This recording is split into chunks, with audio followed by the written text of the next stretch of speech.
So CHL holders, or what are now LTC holders in Texas, are going to want to look out for one of two signs. We have red signs and we have blue signs. Both are issued by the TABC. The red sign is our sort of no-no bar sign. We'll talk about that, I'm sure, in a moment. But when you're going into a restaurant, what you're probably going to see is a blue sign.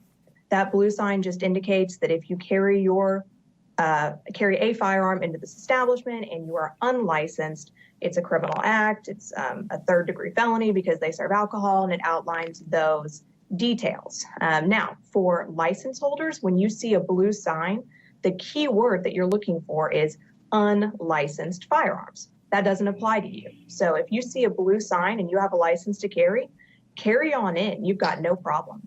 If the sign on the front of the building is red and says 51%, the whole place is a bar and you cannot carry inside. But if the sign is blue and just says this place serves alcohol, so the unlicensed possession of firearms is prohibited, you can carry anywhere in that establishment, up into sitting down at the bar top and carrying your firearm with you there. Well, you do not want to play around with a 51% sign. If you carry your firearm past that 51% sign into a bar, you're looking at a third-degree felony. That's between 2 to 10 years in the penitentiary, up to a $10,000 fine, not to mention the loss of your handgun license, whether or not you're convicted or take a deferred adjudication for that action. So it's pretty serious.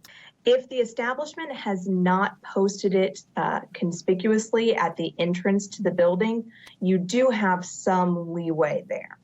So let's say, and this is something that I think happens quite a bit, let's say that you walk in, the outside of the establishment does not indicate clearly that it's a bar rather than a restaurant.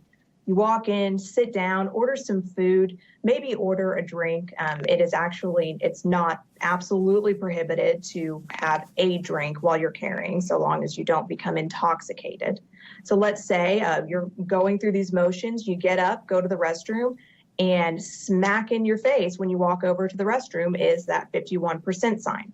Well, because they didn't post it conspicuously where you were walking in the building, you are not criminally liable for that time you spent before you could have seen the sign. Now, once you run into that sign and you know that you're in a bar, you've got to turn around and book it to your car, put that gun away, because you have been given notice at that point. There's a misconception in Texas that drinking and guns is a zero tolerance thing under the law, and that's actually not the case. The case is that you cannot become intoxicated while you carry your firearm. And we define intoxication for this purpose the exact same way we do for the purposes of driving while intoxicated. So there are three ways by which the state of Texas could accuse you of being intoxicated. One is you have a blood alcohol content of 0.08 or greater.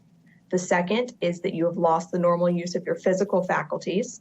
Or the third is that you've lost the normal use of your mental faculties. If any of those things are true, then you are intoxicated by law. You cannot carry that firearm.